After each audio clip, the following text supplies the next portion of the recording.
G'day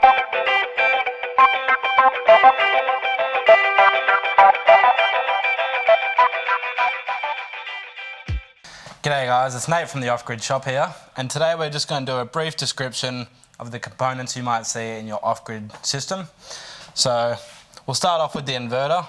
This one here is a multi-plus, which basically means it's got an input and an output that you can use.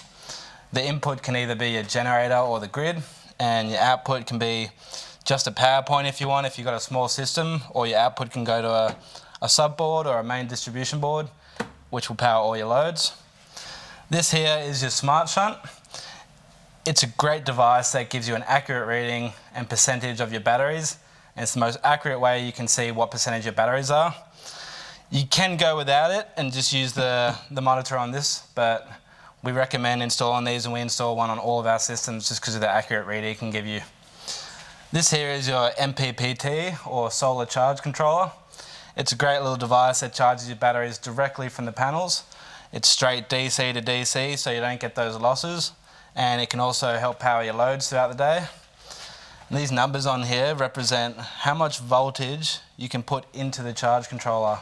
So if you've got 3 panels that are 30 volts each in series, that'll be 90 volts, and that'll be premium for this 100 volt MPPT, because you really don't want to go over 100 volts because it'll probably blow up the MPPT. And this here is your how many amps it can put out to charge your batteries. So it's a 20 amp charge controller. So you go 20 amp times 48, and that's roughly how many watts you'll be getting into your battery. Here is your Servo GX. It's the brains of your whole system. Most of our customers will probably have one of these instead. It's a color control. Again, it's the brains of your whole system. It's got everything in the back here that you can put in, and it's got the screen to display, whereas this one has just the straight up, computer side of it, and then displays on a separate high definition screen. So this is your PV Array Isolator. It's basically just an on and off switch for your solar that comes from your roof down to your system, and it's a pretty vital thing to have if you want to test and do things with your DC here. You can just turn that off and it'll make it safe to test your voltages on the MPPT. So this is your generator input. There's not much to say about it really. It's a safe, water protected input for your generator. You just plug it straight in, and it's connected to the input of your off-grid system.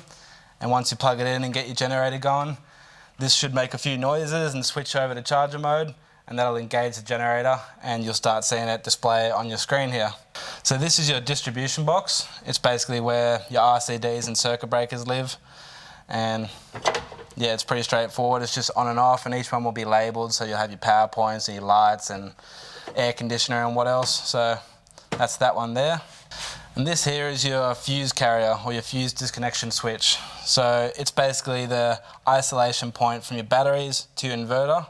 So if you want to safely disconnect your batteries from your inverter and turn the whole system off, I recommend you watch the shutdown procedure guide first, but when you get to it, it'll just be as simple as pulling that down and disconnecting the batteries. Alright, so that's it for the components of your system. Obviously you'll have your own panels and your own batteries that you decide to use. Here we've got our Power Plus lithium based battery here. It's a 48 volt 64 amp hour battery. It's a great product. It's got a built-in BMS, and it's basically the only battery we use for our installs because they're just reliable and they do what they're meant to.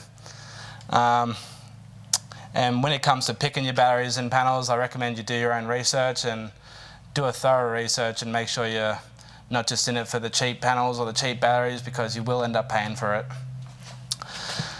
And that's it for today. Thanks guys. Don't forget to like and subscribe, and visit the links down below to visit our website. Cheers.